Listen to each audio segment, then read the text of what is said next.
Hello guys, இன்னைக்கு நெக்ரோமேன்சர் மான்வாவோட episode 27 தான் பார்க்க போகிறோம். ஸோ வீடியோக்குள்ளே போகிறதுக்கு முன்னாடி மறக்காமல் ஒரே ஒரு லைக்கை போட்டுருங்க. அதே மாதிரி இப்போ தான் நம்ம சேனலுக்கு வரீங்களா, சப்ஸ்கிரைப் பண்ணிக்கோங்க. சரி வாங்க, நம்ம டைம் மிஸ் பண்ணாமல் எப்பிக்குள்ளே போகலாம். எப்பிக்கோட ஆரம்பத்திலேயே இந்த ஷாமன் அது இன்னமும் சாகலை. அடே மனுஷ பசங்களா, உங்களை அதுக்குள்ளே ஹாங் மண்டையிலேயே அவனோட டேகரை வச்சு குத்தி கொண்டுறான். இதனால நம்ம ஹாங்க்கு கிட்டத்தட்ட 3 லட்சம் கோல்டு கிடைக்குது. இப்போதான் ஆளுக்கு ரொம்ப நிம்மதியாக இருக்கும். ஆனால் அந்த நிம்மதி போகிற மாதிரி அந்த ஸ்பைடர் குயின் அது இன்னமும் சாகல. அது உயிரோட தாக்க வருமா, அதுக்குள்ள ரைட்டி கண்ணிய தாக்கி அதோட கதையும் முடிக்குது. கிட்டத்தட்ட இதுக்கு 3 லட்சம் கோல்டு கிடைக்குது. அதே மாதிரி நம்ம ஹீரோட லெவல் அதுவும் 14க்கு போகுது. இப்போ நம்ம ரைட்டி ஒரு பாஸ் மாஸ்டரை கொண்டு இருக்கும்ல, அதனால அதோட பவரும் பல மடங்கு அதிகமாகுது. இந்த சைடு நம்ம சாங்கால இப்போ இன்னமும் ஒரு 2 பேரை சமன் பண்ண முடியுமா. இப்போ அவங்க 3 பேருக்கிட்டையும் நிறையவே கோல்டு இருக்கும். அதனால ஸ்டார்டிங்ல ஒரு ஷாப்பை பார்த்துருப்பாங்க. அந்த இடத்துக்கு அவங்க வராங்க. இங்க ஏதாச்சும் கிடைக்குமான்னு. பிஎம் போலதான் அதுல கோல்டு, பிளாட்டினம், டைமண்ட்னு 3 ஆப்ஷன் இருக்கு. ஆனா இந்த ஸ்டோர் கொஞ்சம் டிஃப்ரெண்ட் ஆனது. அதாவது இது ஒரு கேம்பிள் கேம் தான். ஒரு 3 ரோ இருக்கும். அதுல ஒரே சிம்பிளா இருக்க ஐட்டம் வந்தா வேண்டிதான் உங்களுக்கு கேரண்டியா ஒரு லெஜெண்டரி ஐட்டம் கிடைக்கும். கேட்டோடனே ஹாங்குக்கு ரொம்பவும் கடுப்பாகுது. ஏன்னா நம்ம ஹாங்க்கு நல்லாவே தெரியும் இந்த மாதிரி இது ஒரு கேம்பிள் பண்ற ஒரு கேம் தானே. ஏன்னா நம்ம ஹாங்குவோட லக்கும் சரியில்லை. எப்பயுமே ஆளுக்கு ஒண்ணுமே கிடைக்காது இது வரைக்கும். நிறைய நம்ம ஹாங்கு, ஜீசோ இதனால ஒரு மாறி இருக்காங்க. இப்போ நம்ம ஜீசோ கிட்டயும் சரி, ஹாங்கு கிட்டயும் சரி ஒரு 3 லட்சம் கோல்டு இருக்கு. நம்ம சாங்கு கிட்ட அவங்கள விடவும் பல மடங்கு ரொம்ப அதிகமா இருக்கு. 1.6 மில்லியன் அவ்வளவு கோல்டு இருக்கனால ஒரு நம்பிக்கை இருக்கு எப்படியும் கிடைக்கும்னு. ஆனா அதுக்குள்ள ஹாங் சொல்றான், இந்த மாதிரி வெயிட் பண்ணுங்க, நான் தான் ஃபர்ஸ்ட் ஸ்பின் பண்ணலான்னு இருக்கேன். நான் பார்த்த வரைக்கும் நம்ம சாங் ஸ்பின் பண்ணும் போதெல்லாம் அவனுக்கு லெஜெண்டரியான ஐட்டமா கிடைச்சது. அட இங்க நீ நல்லா பார்த்தன்னு வச்சுக்கேன், இங்க 3 ஸ்டோர் இருக்கு. நம்ம ஏன் ஒரே டைம்ல ஸ்பின் பண்ணக்கூடாது? அதே மாதிரி அவங்க ஸ்பின் பண்ண ஒரே நேரத்துல தான் அவங்க பண்றாங்க. இருந்தாலும் அங்க எதுவுமே வரவே இல்லை. நல்லா ஹாங்கு, ஜீசு ரொம்ப கடுப்பா வராங்க. என்னடா இது இப்படி போகுதுன்னு. ஒரு கட்டத்துல சிஸ்டமே அவங்களுக்கு ஒரு விஷயத்த ஷோ பண்ணு, இங்க 5 வாட்டி ஃபெயில் ஆனாலும் உங்களுக்கு கண்டிப்பா ஒரு லோ லெவல்ல இருக்க ஒரு ஐட்டம் அது கிடைக்கும். இவங்க பண்ற வேலையிலேயே தெரியுது என்னோட கோல்டை அநியாயமா காலி பண்ணணும் அப்படின்னு தான் இவங்க பாக்குறாங்க. அதே மாதிரி அவங்க ஸ்பின் பண்ணிக்கினே இருக்காங்க. அங்க கிடைக்கும்னு பாக்குறாங்க. ஹாங்கு, ஜீசோ இவங்களுக்கு கிடைக்கிற மாதிரியே இல்லை. ஆனா கடைசியில என்னன்னு தெரியல, நம்ம ஹாங்குக்கு ஒரு லெஜெண்டரியான ஐட்டம் கிடைக்குது. அது ஒரு ஸ்க்ரால் தான். அது வழியா 50% சான்ஸ் இருக்கான் ஃபெயிலியருக்கு, 40% சான்ஸ் இருக்கு லோ லெவலான ஸ்கில்ல அக்யூர் பண்றதுக்கு. இந்த மாதிரி 2-3% ஹை லெவலான ஸ்கில்லையும் உன்னால அக்யூர் பண்ண முடியுமா. இந்த ஸ்க்ரால் வழியா நம்ம ஹாங்கால என்ன பண்ண முடியும்னா, அந்தமா ஏதாச்சும் ஒரு ஸ்கில்ல பயன்படுத்த முடியும். ஒன்னு லோ லெவலா இருக்கும், இல்லைன்னா ஹை லெவல்ல இருக்கலாம். இருந்தாலும் பர்சன்டேஜ் அது கம்மியா தான் இருக்கும். ஜீசு ட்ரை பண்ணி ஒரு கட்டத்துல கடுப்பாயிரா. அட போங்கடா, நீங்களும் உங்களோட மிஷினும் எனக்கு கிடைக்கிற மாதிரியே இல்ல. சாங் கிட்ட 1.6 மில்லியன் கோல்டு இருக்கும். அதனால திரும்பவும் ஆளு ட்ரை பண்ணுவானா. கடைசியில நம்ம சாங்க்கும் ஒரு லெஜெண்டரியான ஐட்டம் கிடைக்குது. அட இது ஒர்க் ஆயிடுச்சு.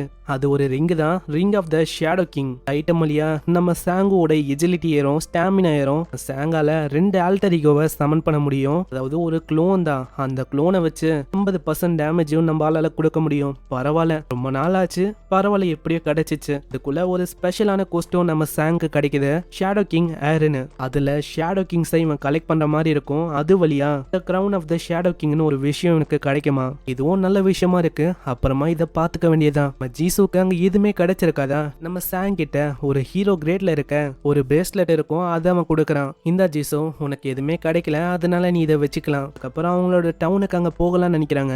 அதே மாதிரி இந்த இடத்தையும் நான் இந்த ஷாப் எல்லாத்தையுமே யாரோ ஒருத்தங்க டெஸ்ட்ராய் பண்றாங்க.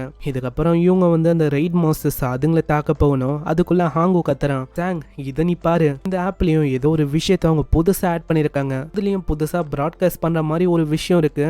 யாரோ அதை யூஸ் பண்ணி லைவும் போட்டிருக்காங்க. அந்த லைவ்ல யாருமே இல்லவும் இல்ல. நம்ம ஜீசோவும் சொல்றான், எனக்கு தெரிஞ்ச இது டெஸ்டிங்காக ஏதாச்சும் அவங்க பண்ணிருப்பாங்களோ. இல்ல அப்படி இல்ல, எனக்கு தெரிஞ்ச இது வழியா பப்ளிக்கா அவங்க மேனிபுலேட் பண்ணலான்னு பாக்குறாங்கன்னு நினைக்கிறேன். ஆனா இதுக்கு பின்னாடி யாரோட கை இருக்கும்? ப்ராஸ்டிக்யூட்டர் இப்படி பண்றதுக்கு பாக்குறானா? ஆனா அதுக்கு நான் உன்ன பேடான பர்சன் சொல்ல முடியாது.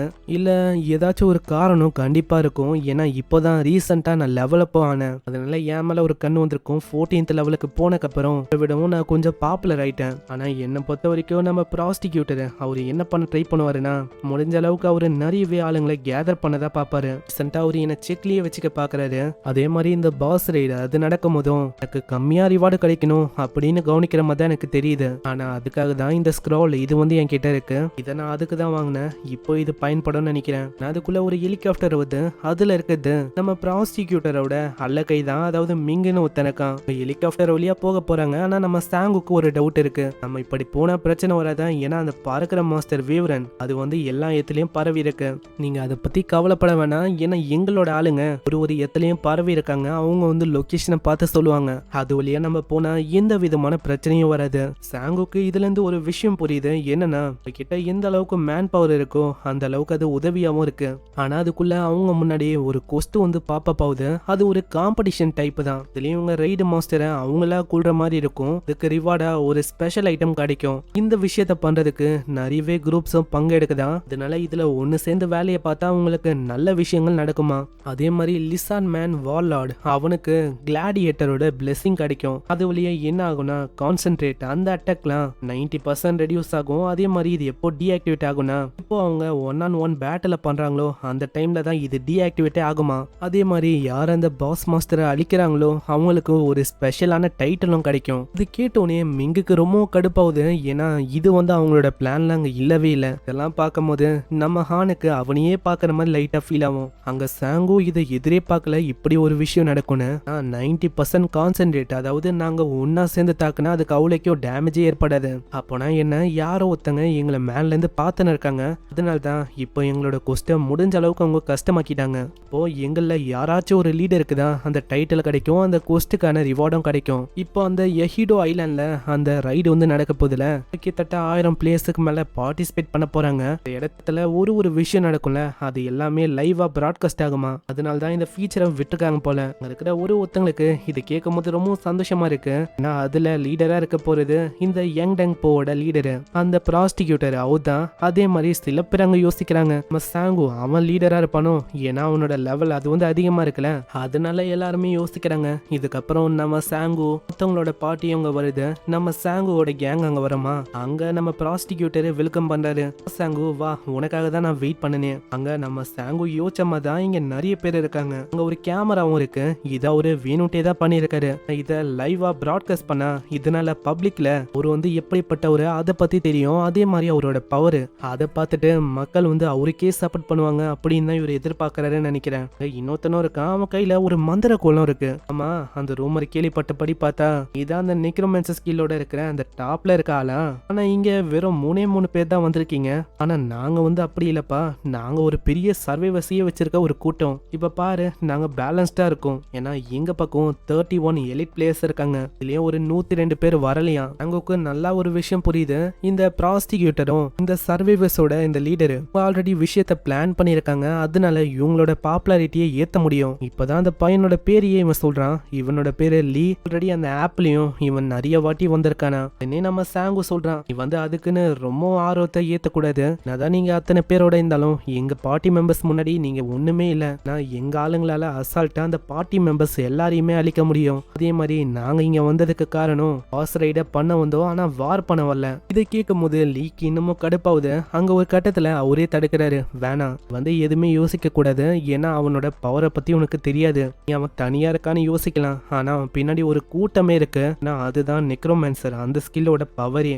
அதனால அவன் தனிப்பட்ட ஆளு அப்படின்னு யோசிச்சு தப்பு கணக்கு போடவே கூடாது. சரி ஏதோ ஒன்று டைம் ஆகுது. நம்ம மீட்டிங்க்கு போகலாம். இந்த மீட்டிங்க்கு எல்லா பாஸும் வந்திருக்காங்க. கண்ணாடி போட்டு ஒரு பொண்ணு இருக்கும்ல அதுதான் அங்க அசிஸ்டண்டா இருக்கு. அதுதான் விஷயங்களை எக்ஸ்பிளைனும் பண்ணுது. இந்த கொஸ்ட் படி பார்த்தா நம்ம எல்லாருமே ஒன்னா இருக்கிறனாலேயே அவங்க டிஃபிகல்ட்டி லெவலை இன்னமும் அதிகமாக்கிட்டாங்க. அதனால ரிவார்டும் அதுக்கேற்ற மாதிரி தான் இருக்கும். நம்ம என்ன பண்ணலாம் அந்த ஐட்டமை நம்ம கோல்டா மாத்தி ஒன்னா பிச்சுக்கலாம். அப்படி பண்ற விதமா 12 பேருக்கு பாதி கோல்டு போகும். இதை கேட்டோடனே சாங் ரொம்ப ஷாக் ஆகுறான். ஏன்னா சாங்க்கு இப்பதான் விஷயமே புரியுது. இங்க வந்த ஒரு 12 லீடர்ஸும் ஏதோ ஒரு வகையில அந்த ப்ராஸ்டிக்யூட்டரோட சேர்ந்தவங்க தான். அதாவது 12 பிரிஞ்சாலும் ஒரு பங்கு தான் நம்ம ஹீரோக்கு வரும். மீதி எல்லாமே அந்த லிபரேஷன் கில்டா இருக்கிற ப்ராஸ்டிக்யூட்டர் அவனுக்கு தான் போகுமே. இதனால அந்த லேடி கேக்குறான் உங்களுக்கு ஏதாச்சும் பிரச்சனை இருக்கா. உடனே நம்ம சாங்கு கையை தூக்குறான். எனக்கு இருக்கு நீங்க தாராளமா சொல்லலாம். அப்படியே அவன் மைண்ட்லி யோசிக்கிறான். நான் யோசிச்சமா தான் இவனை அசால்ட்டா ஒத்துக்க வைக்க முடியாது போல. என்னோட கேள்வி என்னன்னா இப்போ நம்ம 1-on-1 பேட்டில் அந்த பாஸ் கூட பண்ண போறோம்.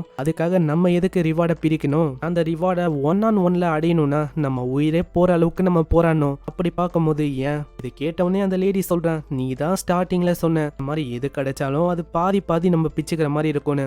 நான் சொன்னது பாதி இல்ல, ஈக்குவல்னு நான் சொல்லவே இல்லை. அது ஃபேருனா நம்ம எந்த அளவுக்கு பண்றோமோ அதுக்கேத்த மாதிரி அது கிடைக்கும். நான் யோசிச்சு பாருங்க, எல்லாரோட ஸ்ட்ரென்த்தும் சேம் இல்ல. இங்க இருக்கிற ஒருத்தங்களோட லெவலும் ரொம்ப கம்மி தான். அதனால நான் எதுக்கு ஃப்ரீயா எல்லாத்தையுமே அவங்களுக்கு தரணும்? அதை கேட்டோடனே ஒருத்தங்க இங்க கத்த ஆரம்பிக்கிறாங்க. அங்க ஒரு பையனும் இருக்கான். போய் நெக்ரோமான்சர், நீ வா என் கூட சண்டை போடு, ஏன்னா நான் உனக்கு காட்டுறேன் நான் யாருன்னு.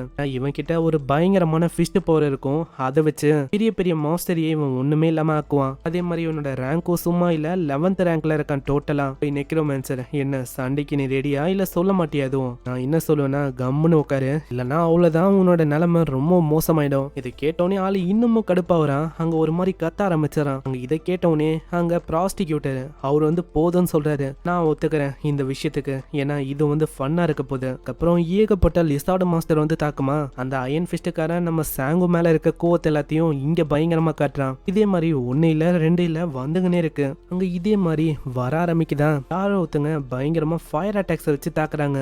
அதை பண்ணது வேற யாரும் இல்ல, நம்ம லீயோட கும்பல் தான். நீ கொஞ்சம் ஜாக்கிரதையா இருக்கணும், ஏன்னா இந்த லிசார்டு மாஸ்டர் ஒன்னும் மத்த மாதிரி ஆவரேஜான மாஸ்டர் இல்ல. இல்ல இந்த மாதிரி நீ எதுக்கு உள்ள வந்த? ஏன்னா என்னாலேயே அந்த பாஸ் மாஸ்டர் அழிக்க முடியும், இங்க இருக்கிற எல்லாத்தையுமே அழிக்க முடியும். லீயோட கும்பல் என்ன பண்ண பாக்குதுன்னா, இந்த ஃபாலன் ஏஞ்சலை எப்படியாச்சும் தடுக்க பாக்குறாங்க. ஏன்னா ஃபியூச்சர்ல அது வரும், ஃபியூச்சர்ல அதனால ஒரு மிகப்பெரிய பிரச்சனை வரும். ஏன்னா அதுங்க தான் அந்த வேர்ல்டு ட்ரீயை நட்டு வைக்கும். அது வழியா ஏகப்பட்ட ஆளுங்க இறந்து போவாங்க.